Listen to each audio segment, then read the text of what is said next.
Every NATO artillery system explained Number 1 M109 Paladin, USA, 1963, the height of the Cold War. The United States Army unveiled what would become the most prolific artillery piece in Western history, but nobody knew it would also become their biggest mistake. The M109 self-propelled howitzer promised everything: a 155mm cannon mounted on an armored tracked chassis, full turret traverse, independent fire and maneuver, protection from Soviet counter-battery strikes. Over 7,700 units rolled off production lines. 40 countries bought in. This wasn't just a weapon. This was the weapon. Vietnam, Desert Storm, Iraq, Afghanistan. The M109 dominated every battlefield for decades. Aluminum armor kept crews alive. Mobility kept pace with tanks. Upgrade after upgrade. A1, A2, A3, all the way to the A6 Paladin. Digital fire control. Automated gun laying. By 1999, 950 Paladins equipped American forces. $1.25 billion invested. But here's what the Pentagon didn't tell you. The M109 was never supposed to last this long. They tried to replace it multiple times. The Crusader program failed. The non-line-of-sight cannon canceled. Every single replacement dead on arrival. Then came 2016, Fort Hood, Texas. The M109A7 upgrade began testing, and what happened next shocked everyone. 28 soldiers rushed to medical. Toxic fumes pouring from the breech system. Testing suspended immediately. The howitzer failed every reliability requirement. Gun shock broke components. Software crashed repeatedly. The breech needed not one but two complete redesigns. $14.4 million per vehicle. And they still bought them. Why? Because after 60 years of failure, they had absolutely no other choice. America's artillery was dying. But Germany? Germany thought they'd built something perfect. They were dead wrong. Number 2. PZH 2000, Germany, 1998. Germany unveils the Panzerhaubitze 2000, and military analysts around the world lose their minds. This wasn't just artillery. This was artillery from the future. 155mm L52 barrel, 10 rounds per minute sustained fire, 3 rounds in just 9 seconds. Fully automated loading, 57 tons of German engineering, 1,000 horsepower roaring beneath 56 kilometers of effective range. The computer systems beyond anything seen before. Inertial navigation, automated fire control, multiple rounds simultaneous impact, from nearly 60 kilometers away. Untouchable, the experts called it. And they believed it. Germany ordered hundreds. Netherlands jumped in. Italy, Greece, Lithuania. 330 units across NATO. The digital fire control achieved accuracy that made older systems look like toys. Crew requirements cut from 8 down to 5. In 2019, it shattered world records, 67 kilometers. The PZH 2000 wasn't just the best self-propelled howitzer ever built, it was supposed to be unbeatable. Then, February 2022, Ukraine. And everything changed. The Bundeswehr, Germany's army, they designed the PZH 2000 for training exercises. Controlled conditions, 100 rounds per day? That's what they called high intensity. But Ukrainian crews? They weren't firing 100 rounds. They were firing hundreds. Day after day after day, and within 1 month, the error messages started. Barrels designed for 4,500 shots, wearing out at 60 rounds daily, 61 in winter. The automated loading mechanism, screaming under stress, electronics overheating, the NBC filtration system choking on Ukrainian dust. German engineers watched in horror as their masterpiece fell apart. And here's the part that should terrify NATO. German defense reports now officially label the PZH 2000 as having catastrophic technical vulnerability and being unsuitable for war. 90% of spare barrels diverted to Ukraine just to keep them running. The technological marvel was a peacetime toy, but France had been watching, and they'd taken a completely different approach, one that Russian soldiers now call their nightmare. Number 3. Caesar, France, early 1990s. French defense contractor Giat is going bankrupt. Their artillery division is dying. The French military, not interested in new designs, so Giat does something desperate, something brilliant, something that would change artillery warfare forever. They mount a 155mm howitzer on a truck. Sounds insane, right? But look at the numbers. Traditional self-propelled guns, 55 tons. The Caesar, 17.7. Deploy time, 60 seconds. Fire 6 rounds per minute to 42 kilometers. Relocate in 40 seconds. This is shoot-and-scoot warfare perfected. The truck chassis costs a fraction of tracked systems. Maintenance? Simpler than changing oil. France orders 72 for 300 million euros. Thailand buys in. Indonesia, Saudi Arabia. But the real test? Ukraine. And what happened there? Nobody expected. Russian artillery crews, hardened veterans, start flooding Telegram channels with warnings. The French ghost, they call it. 5 rounds impact from nowhere. Then, it's gone. Vanished before drones can acquire target coordinates. Ukrainian gunners master Caesar in days. Production quadruples overnight. Russian forces are getting destroyed by a system they can't even find. But wait, there's something the marketing brochures didn't mention. Something Ukrainian crews discovered in the mud and blood of the Donbass. Caesar's electronics? Delicate is putting it mildly. Maintenance requires surgical gloves. Surgical gloves. Because the tiniest, and I mean tiniest, speck of mud, entire fire control system, dead. The beautiful wheeled mobility, useless in open positions, takes too long to displace. Lancet drones circle like vultures. And then comes the 8x8 variant, Denmark's version. Czech Republic orders 62 for 332 million euros. Testing begins and, oh, this is bad, it can't hit 40 kilometers in MRSI mode. The mode it was designed for. Denmark cancels everything. Ships their 19 units to Ukraine as a donation. Czechs threaten to freeze payments entirely. Here's the kicker. 19 Caesar 8x8s in Ukraine. 2 years of combat. 40,000 rounds total. Do the math. 3 rounds per day average. For an artillery system in an artillery war. The French ghost? More like the French mirage. Sweden was watching though, and they thought total automation was the answer. Spoiler alert, it wasn't. Number 4. Archer, Sweden. Sweden doesn't do anything halfway, and the Archer artillery system? This is Sweden going all in. Picture this, a 155mm L-52 howitzer mounted on a Volvo 6x6 articulated hauler, operated entirely from an armored cabin. The crew? They never, and I mean never, expose themselves to fire. Deploy in 20 seconds. 20 seconds. Fire 8 rounds per minute to 50 kilometers. Relocate before enemy radar can even complete the targeting solution. Aim, load, fire. Fully computerized, fully automated. The future of artillery, today. Sweden orders 48 units, $500 million.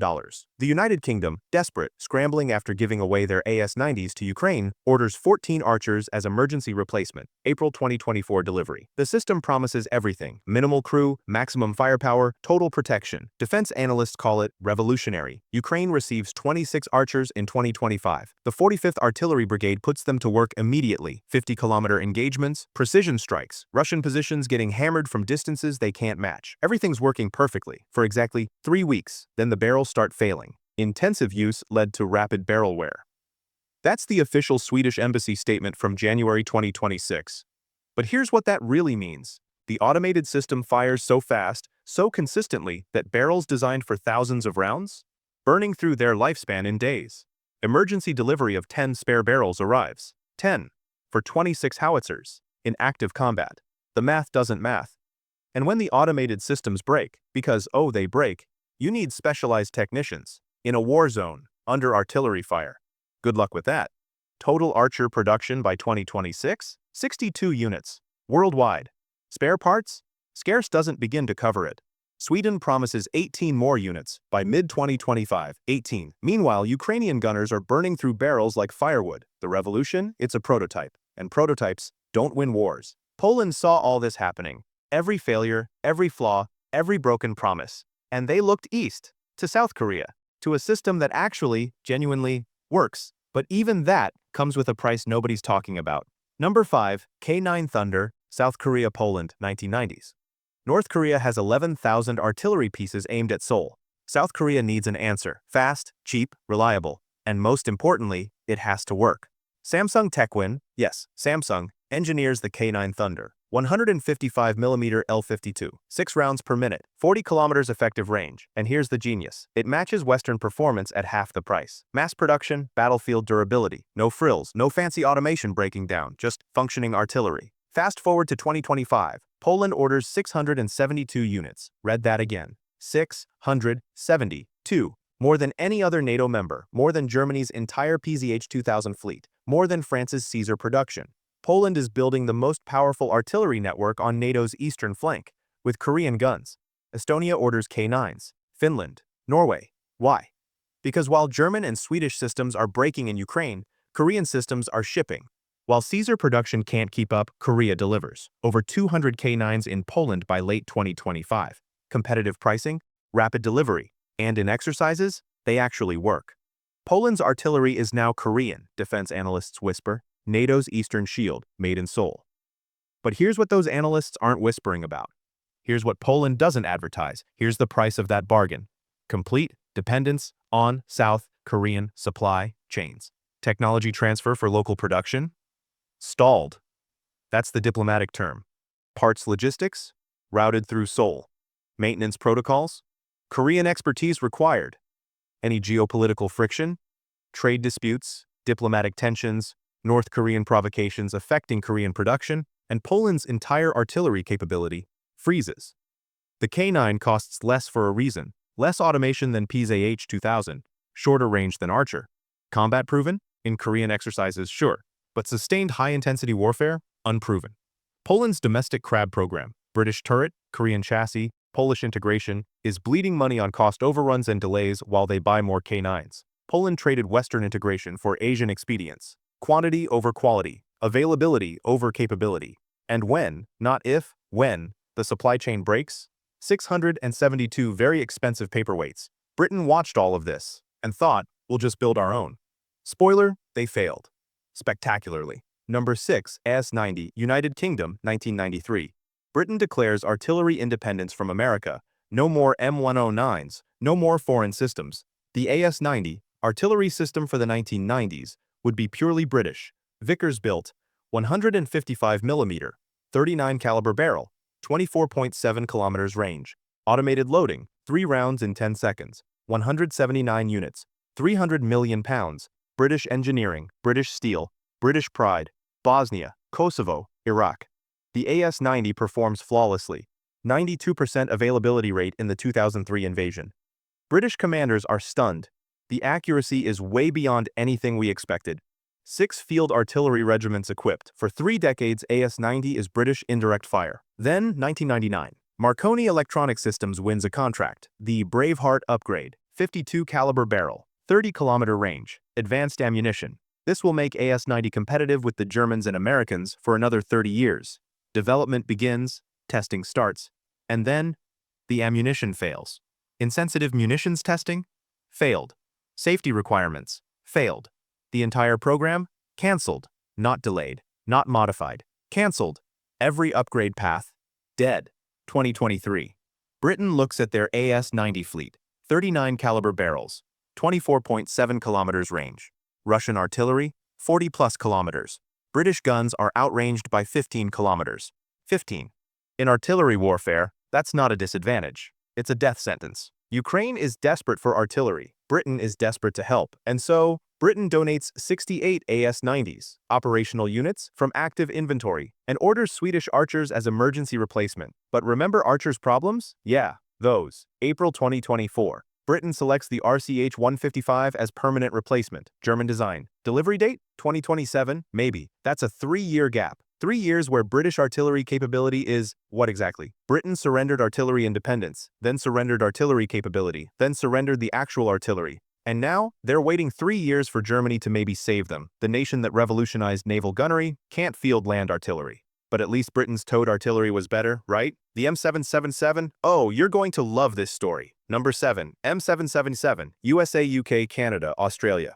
The M777 was supposed to be perfect, literally perfect. British Vickers designs, American BAE Systems production, titanium construction, titanium, 4.2 tons, half the weight of steel howitzers, helicopter transportable, CH-47 Chinook, MV-22 Osprey. Even the damn Black Hawk could move it. 155mm, L-39 barrel, 24.7 kilometers with standard shells, 40 kilometers with GPS-guided Excalibur rounds.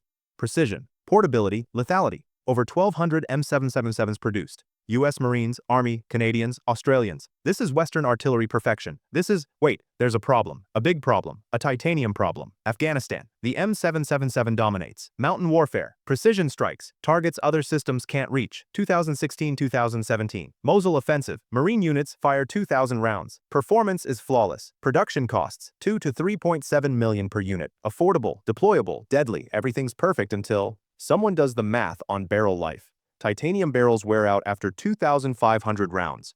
In peacetime, that's fine. Years of service. But in high-intensity combat, Ukraine-level combat, that's... oh no. Ukraine receives 126 M777s from the US. Canada sends more. Australia sends more. Total, over 150 units. Within months, Barrel wear becomes critical. Canada promises 10 replacement barrels. 10. For over 150 howitzers, in artillery warfare consuming thousands of rounds daily. October 2022, 39 M777s confirmed destroyed or damaged. But here's the part that kills the concept. Ukrainian crews love the accuracy. More accurate than PZH-2000, they report. But it requires towing. It's towed artillery. Repositioning after firing? Minutes. Not seconds. Minutes. And Russian Lancet drones? They wait exactly that long. The precision came at the cost of survivability. The portability came at the cost of protection. The titanium revolution came at the cost of actually working in real war. And you know what's hilarious? The FH-70 tried solving these exact problems in 1976 with a Volkswagen engine. I'm not kidding. Number 8, FH-70, UK, Germany, Italy, 1976. Britain, Germany, and Italy look at towed artillery and ask, what if it could move itself? Brilliant, right? The FH-70 field howitzer, 155mm, towed gun, but with a Volkswagen 1800cc engine mounted on the carriage, an auxiliary power unit. The howitzer can drive itself at 16 km per hour, position itself, extract from mud, no towing vehicle needed for short movements, semi-automated loading tray, 3 rounds in 15 to 20 seconds, 30-km range, over 1,000 units produced. Britain adopts it in 1979, Germany in the 1980s, Japan licenses production. Italy operates 190 units. This is the perfect middle ground. Mobility of self-propelled, cost of towed, innovation for everyone. NATO standardization working exactly as intended. 3 nations, 1 system, joint development success story. Except there's a problem, several problems, okay? Lots of problems. The tube feed system fails, not sometimes, constantly, unless conditions are ideal, and battlefield conditions are never ideal. The trails, the support legs, they're structurally weak. 1987, UK requires emergency modifications after trail failures during towing. The VW drivetrain? Continual problems, according to official reports. The hydraulic system? External housing, non-armored, vulnerable to literally everything. Dust contamination makes it unusable. Combat conditions break it. Maintenance requirements exceed crew capability. By 2022, NATO members are begging to get rid of FH-70s. Estonia donates its entire stock to Ukraine in 2023. Here, take them all, please. Italy sends its remaining units, not as reinforcements, as disposal. The joint development dream became a 3-nation maintenance nightmare. And you want to hear something funny? This wasn't even Europe's first failed joint artillery program. Before FH-70 came SP-70, and that was so much worse. Number 9, SP-70, failed program, 1973, the height of Cold War cooperation. Britain, Germany, and Italy signed the agreement. The SP-70, NATO's standard self-propelled 155mm howitzer, 1 design, 3 nations, shared production, shared costs, shared ammunition. The dream of complete NATO artillery standardization, finally real. .52 caliber gun, revolutionary, modified tank chassis, powerful. It will replace every M109 in Europe. Hundreds of units planned, economies of scale, common parts, common training. This is what NATO is supposed to be. This is alliance cooperation working. This is 13 years later, 1986, all 3 nations simultaneously cancel the program. 0 production units, 0, not a few, not limited production, 0, nothing fielded, nothing deployed, nothing. What happened? Financial overruns happened. The costs? Exponential. Reliability problems? Constant. Design defects? Fundamental. The modified tank chassis? Fundamentally flawed, according to engineering reports. After 13 years of development, billions in 1970s currency spent, the SP-70 produced absolutely nothing except paperwork. Germany salvages what they can. The Panzerhaubitze 2000 emerges from SP-70's corpse, but only for Germany. Britain says, screw this, and develops AS-90 independently. Italy, left buying from others. The dream of NATO artillery standardization doesn't just fail. It creates the opposite. A fragmented landscape of incompatible national systems that still plagues the alliance today. 3 nations couldn't agree on 1 howitzer, and their failure guaranteed that NATO would never have standardized artillery. Every country went their own way, every system incompatible, every supply chain separate. Collaboration didn't just fail, it guaranteed future failure. But hey, at least America's simple M198 worked, right? Well, about that.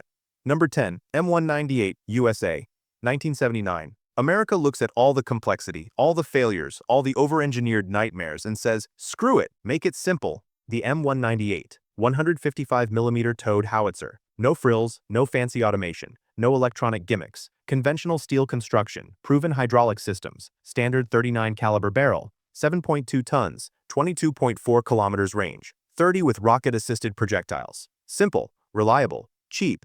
This is American pragmatism. This is what works. Gulf War, Afghanistan, Iraq. The M198 performs everywhere, every time. Minimal electronics means minimal failures. Towed artillery's low profile reduces counter-battery vulnerability. Foreign military sales boom. Allies want the simple system. Crews can maintain it with basic tools. It just works. For decades, the M198 is the definition of, if it ain't broke, don't fix it. Reliable, proven, effective, everything you want in artillery, until the 2000s arrive, and suddenly, simple becomes obsolete. No digital fire control, no GPS integration, no automated laying. Crews need 10 minutes to position and aim manually. 10 minutes. Modern warfare demands fire missions in under 60 seconds. The M198, 10 minutes. By the time it's ready to fire, enemy has already relocated, or counter-battery has already acquired coordinates. And here's the killer. 7.2 tons exceeds helicopter lift capacity for most helicopters. The entire point of towed artillery is air mobility. The M198 is too heavy to lift, but too light to survive.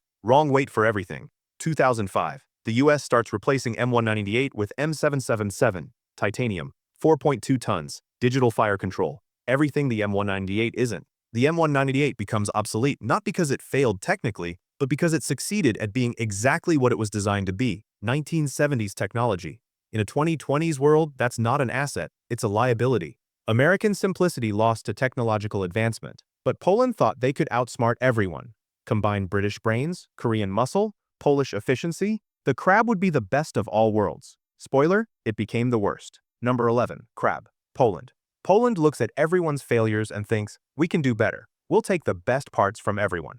The Crab self-propelled howitzer. British AS-90 Braveheart turret. The upgraded version Britain never fielded. Mounted on Korean K9 Thunder chassis, proven reliability, integrated by Polish industry, cost efficiency, 155mm L52, British fire control precision, Korean automotive durability, Polish manufacturing economy, the best of three nations in one system, development 2007-2010, production for Polish military and export markets, it's genius on paper. Poland fields Krabi units, export some to Ukraine. Performance? Excellent. Fire in under 60 seconds. Relocate in 30. Perfect shoot and scoot. Proven AS-90 turret components. Proven K9 chassis. First world capability. Second world pricing. Defense analysts call it the smart choice. Poland's own design. Polish pride. Polish innovation. Then, the logistics nightmare begins. British turret components require British supply chains. Korean chassis parts require Korean supply chains. Polish electronics require Polish supply chains. 3 separate supply chains. For one system. None optimized to work together, none sharing parts. When the British turret breaks, Korean parts don't help. When Korean chassis fails, British parts don't fit. When Polish electronics malfunction, good luck. Production delays, cost overruns, integration problems multiplying, technology transfer for domestic production, drowning in intellectual property disputes across 3 countries, component failure, navigate British bureaucracy, then Korean bureaucracy, then Polish bureaucracy, for one repair. And here's the punchline. Poland eventually just buys Korean K9s outright, 672 of them, because buying from one country is easier than maintaining their hybrid 3-nation nightmare. KRAB becomes a cautionary tale. Combining the best parts creates the worst system. Poland's hybrid experiment failed. But you know what? At least they tried. At least they built something. America's Crusader program? They spent billions and built nothing. Number 12. Crusader, failed U.S. program. 1990s. The U.S. Army unveils the future. Not just better artillery, not just upgraded artillery. The complete transformation of artillery warfare itself. The Crusader. Fully automated crew compartment controlling multiple gun batteries remotely, automated ammunition tender, active barrel cooling, 40+ kilometer range with conventional shells, 10 to 12 rounds per minute, indefinitely. No barrel overheating, no crew fatigue, no limitations, 480 systems planned, $20 billion budgeted. This will leapfrog Russian developments, render the M109 obsolete, revolutionize warfare. 1990s development begins. Prototypes funded. Army commits billions. Engineers promise miracles. The Crusader will incorporate tech from the cancelled XM2001 program. Full rate production mid-2000s. NATO allies watching closely. This is American innovation. This is transformation. This is... The weight problem emerges. 40 tons per vehicle. 40. Too heavy for C-130 transport. Too heavy for rapid deployment. Too heavy for basically everything the Army needs. But hey, cut some weight, right? Then the automation complexity problem. Systems too advanced to maintain, software too complex to debug, integration failures cascading, and then the cost problem. 20 billion becomes 30 billion, becomes 40 billion, becomes we don't even know anymore. 2002. Secretary of Defense Donald Rumsfeld walks into a budget hearing, looks at Crusader, looks at the costs, looks at the failures, and says one word, canceled. $2 billion spent, 0 production units, not one, not a prototype, nothing. The transformation of artillery dies in a budget hearing. The army is forced back to upgrading the 1960s M109 Paladin, leading directly to the toxic fume M109A7 disaster from earlier. Crusader joins SP-70 in the graveyard, proof that revolutionary artillery design consistently fails, while evolutionary upgrades barely survive. NATO's artillery remains fragmented, outdated, outranged. And so NATO fights with upgraded relics from the 1960s, proof that in artillery warfare, innovation remains artillery's greatest enemy. The systems that promised everything delivered nothing. The systems that promised nothing are all we have left. And somewhere, Russian artillery crews are laughing because their systems, they actually work.